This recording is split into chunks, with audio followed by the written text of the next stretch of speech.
So I'm speaking today with Ken Gloss, a frequent guest appraiser on PBS's Antiques Roadshow and the proprietor of the internationally known Brattle Book Shop in Boston's downtown crossing. Ken and I are going to talk about a program that's happening here on Zoom on the library on Tuesday, November 10th, starting at 7 o'clock. It is the Rare Books Antiques Roadshow. I hope you enjoy our conversation. Ken, thanks so much for joining me and talking to me today and for coming into the library virtually to do this program. You've been steeped in books for quite a while. You've been running the Brattle bookstore since, well, I think I saw you took it full-time in 1985. Is that right? Well, a little before. I grew up with it. I mean, it was my family store. So my parents actually say my first word was book. I'm sure they were talking about it, but it's been in my family since 1949. Wow. Okay. And then I went to college. I have a degree in chemistry from UMass Amherst. In 1973, I was going to go to Wisconsin to get a doctorate, but I decided to take a year off. My father's health wasn't that good. So I've actually been working at the store full-time since 1973, a few years. My father died in 1985, and that's when I really took over. Basically, I've done this all my life, and a lot of what I've all my life, books have been here and there, piled up, rare ones to read, and it's a lot of fun. It's the treasure hunt every day, never knowing who you're going to see, what you're going to meet, the people, places. So, do you get to use that chemistry degree much? Do you find yourself like thinking about lamenting people who haven't paid attention to the proper surroundings and have books moldy in basements and that kind of thing, or? No. No. What was most valuable, and maybe people who work in a family business will understand this more than others, is the hardest part about coming to work at the bookstore. I always loved working for my father and with my father. So the big advantage of the chemistry was when I came to start at the store, I knew I could do something else, and my father knew I could do something else. And that actually helped pave the way. At the beginning, I used to get fired at least 3, 4, 5 times a week, but I wouldn't get that worried about it. And then after the first year or two, we both learned how to work with each other to a degree. And so the chemistry was very valuable in the fact that I came in and I knew that I had an option. But I'm so happy that I'm not in a laboratory. This is a whole lot more fun. I bet. So you started with working with your father. Do you have other family members working with you still, or are you the only? My wife works at the shop. She's been for years. I've been doing this, and she does a lot of the behind the scenes. Keeps the store running. Okay. You know, everybody sort of looks at me, and I'm doing this and that, but without her, it would all sort of fall apart behind me. So she does it. And then we have about 6, 7 other employees. I have 2 daughters who are in their 30s, maybe someday, but one of them lives in Nairobi. It's a long commute.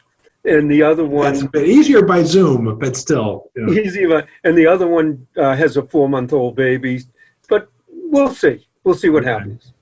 Maybe the 4-month-old will come around at some point, and we're already training.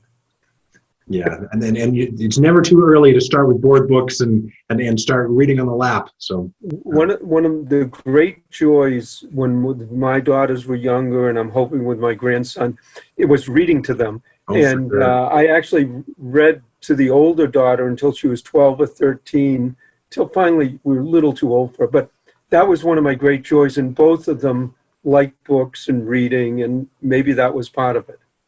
There's something to be said for, I know adults who enjoy listening. Sometimes when we listen to talk radio or you listen to NPR, you get a good story. It's that same joy of having somebody read to you and just getting information that way. It's intimate, can be very comforting. Yeah, there's definitely a great, shared bond there. So. Well, one of the times a colleague of mine was asked one time what his favorite book was, and I was waiting. That is really tough. That's a really, really hard question. Jeez. Well, he said the ones that he read to his son when he was little. That's a good answer. I picked right up on that because every Christmas Eve, to one of my daughters in particular, I read The Night Before Christmas, but we read it on the same book. So we still have that book. Yeah. And matter of fact, when she got married and was in Texas one time, it was before Zoom, but she had me recorded on YouTube. Yeah. And then Christmas Eve, she played it. So that's one of my most important books. When I do the talks at the libraries, either when I'm doing them live or on Zoom, is I try to tell stories. I try to make books interesting. I could try to teach people about books, and I'll guarantee you I could put everybody asleep in 5 minutes. But if you tell stories about the books, about the places, about the people, most people who have books are interesting. You might like the way they're interesting, you might not like, but there's something to it. And in the books that you see, you never know what it's going to be. I was just looking at a catalog, and one of my other favorite books that I didn't read to my daughters was called The Last Men of the Revolution. Now, it's worth a bit, but what it was in 1863, it was photographs of people who fought in the Revolutionary War. Oh, wow. So, I mean, you're actually looking at, now, they're all in their hundreds, but you're actually looking at actual photographs of men who fought in the Revolution. Yeah. And just who were alive in the 1860s. That's incredible. Yeah, who were alive. But it was just, well, part of it was a promotional to try to, the Union, the Civil War was going on, to promote patriotism of the Union. But to sort of look at that, it brings so much together for me. But that's what I like. It's fun. And you never know what someone else is going to like. Ken, how do you feel about, sometimes, I'm in a store like yours, and I find a book that somebody has, taken care to write to somebody inside with a personal note, and they've signed it, as a gift. But then whoever was, who was given the gift either didn't see or just decided it was not important enough to keep in their personal collection. Have you come across anything like that like added value? Sometimes it just kind of breaks my heart a little bit that here's a gift that wasn't appreciated, even though I know I shouldn't take it that way. Well, there's a few great stories about that, but no, actually there are people who sometimes like collecting books like that from the 19th century, at Christmas time, Gertrude gave this to, and the handwriting is beautiful. And so some people collect it that way, but there's a great story. There was once a man named Somerset Maugham, who was a famous writer. He went into a store in Paris, and he saw one of his books and said, and he pulled it out and looked at it, and it was inscribed by him to somebody else. And so he took the book, he re-inscribed it. He said, I know somebody must have stolen this or not returned it when they borrowed it from you. Then he sent it back to him, re-inscribed, sort of saying, hey. It's like the cat that came back. You couldn't give the book away. Well, and then a second story was, we one time bought a library of a college president. And there was a lot of books in there, and there was one of them that was inscribed to him by his mother, from saying, and there was the book, and we sent it back to him. He goes, my mother, I had so much problems with my mother, and she used to say, you're never going to succeed or be anything. And he said, I was purposely getting rid of that book because it reminded me of my mother. And here we were sending it back to him. Again, you never know. And sometimes that inscription, though, obviously, if it's something very rare and valuable, we one time had a copy of The Great Gatsby, which is a classic. But it was inscribed to the greatest living poet, T.S. Eliot, sincerely F. Scott Fitzgerald. And then T.S. Eliot annotated the whole book. Oh, wow. Now, normally, if someone's underlined and annotated and made comments, that's not so good. But when it's T.S. Eliot, T.S. Eliot does it, Fitzgerald. So it all depends who, what, how it's done. And sometimes when you get to really ancient books, going back into the 1500s, just the comments by what people put in the margins to a scholar can be as interesting sometimes as what the book is. So and then there are times you look at it and someone's put across the title page in big magic marker, happy birthday, and no, that doesn't help. That doesn't add, no.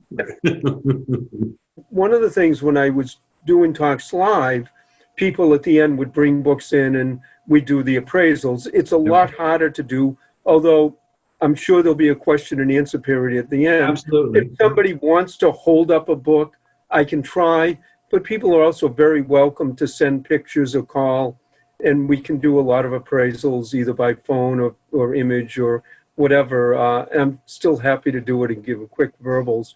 And most of the time at the talks, people would think, gee, you bring in a book, and they hear me person after person saying, yeah, that's nice, sentimentally valuable, not, that's nice. Once in a great, great while, something valuable comes in. But the people who many times you tell that isn't valuable, they go, great, they're thrilled, they're happy. I don't have to worry about it anymore. I can give it to my grandchildren. I can sell it. I don't have to worry about it.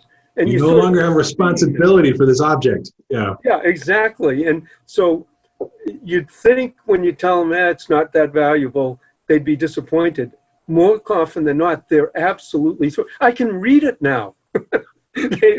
I just need more space on my shelves. I can get rid of it and my conscience is free.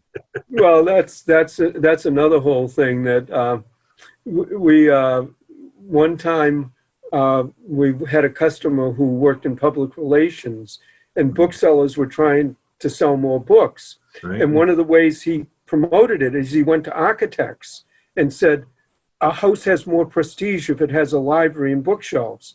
And of course, if you have bookshelves, you have to buy books. Right. But then the second problem was, once the bookshelves got filled up, people stopped. So he was one of the ones that first encouraged, like Morgan Memorial and Goodwill, to have book departments so people could give them away so they could buy more new ones.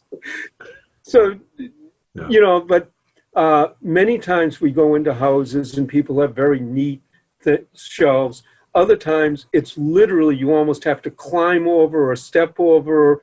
The bathtub's full, the rooms, but sometimes those are the best books, sometimes not so great. We have one customer who won't allow workmen in his house, even though it needs a lot of work, because he's afraid that if they go in, that they'll end up calling an inspector because the place is so full of books. Yeah.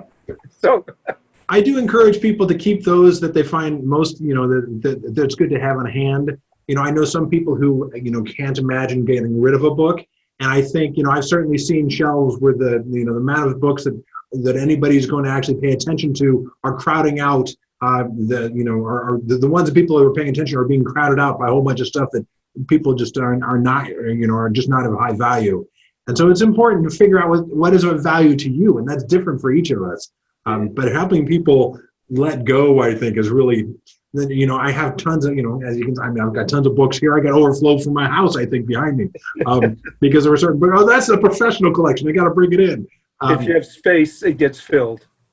Yeah, it can. It certainly can. A lot of times, from my point of view, we go into houses where people either are passed on or they're moving. And it's interesting, you look quickly at their books and bookshelves, you can tell their politics many times. Oh, I'm sure. You can tell whether they're really scholars or whether the books were more for show. You can tell what their interests were, what maybe profession they were in. The books actually reveal and tell a lot about who they were and what their ideas and thoughts were. Some of them you'd say, gee, I would have loved to have met that person, and others, maybe not so much. Not so bad that we didn't cross paths. Yeah. Exactly. Well, so many of us, I think, keep books on our shelves because they bring us comfort, just knowing that we're in the company. The best shelves, or for me at least, are those that are a mix of things that I've really enjoyed and the aspirational, the stuff that I really want to get to when I can find the time. When I was growing up, my father used to bring home 4 or 5 books a day. Do that for 30 or 40 years, and you can imagine what the house looks like. Whereas I tend to I read books, I bring them back, I get into a subject of books about books, a history, but then there are certain ones that I know, oh, this leads to that and that leads to this, and it's, so there are different reasons, and then there's only so much space. Yeah, there's never enough time. There's way more out there than any of us are ever going to have time to read, so we have to balance how much space we have and how much time we think we're going to have. and not get totally overwhelmed.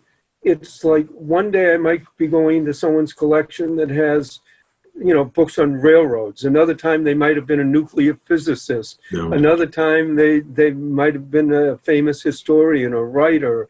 And so again, it's sort of seeing something different every day, every time.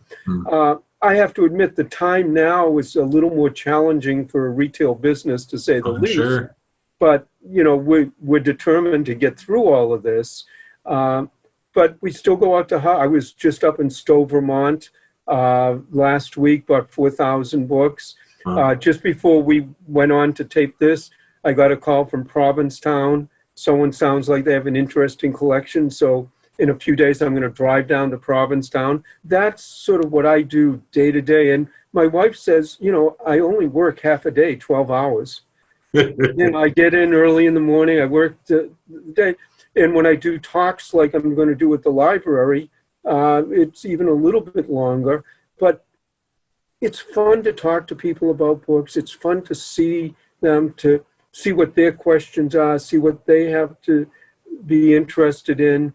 And then, and then maybe 10 years from now, they remember us and they have an estate and they call, and that just keeps going on. And it's, like I say, I'm very fortunate because I like what I do. It's a lot of fun, and you meet a lot of interesting people. Ken, it's certainly fascinating. I'm sure we could continue this for a long time, but people have to join us for the conversation in the program we're doing together. And you and I will have to continue this conversation. I'm sure we can just, this is great. Obviously, it's what we both really love and get so much out of our lives from. So thank you so much. And thank you for sharing. It's great to be able to take this love and be able to share it with the world. I'm really glad that you found a way to do it. And if anyone can't make it, go to our website, brattlebookshop.com. You can call, talk, send pictures, emails. One of the problems I tell people is when you ask somebody who loves what they're doing a question, the problem isn't getting an answer. It's getting them to stop answering. In any case, I look forward to doing the Zoom presentation at the library. Well, I'm certainly looking forward to it too. Thank you so much, Ken. Thank you. So I hope you've enjoyed my conversation just now with Ken Gloss from the Brattle Book Shop in downtown Crossing in Boston. He will be presenting here online on Tuesday, November 10th at 7 o'clock for the Rare Books Antiques Roadshow. He'll talk some, and we are encouraging you to bring any old books that you would like to have him appraise, and we'll do our best in these remote times to do that.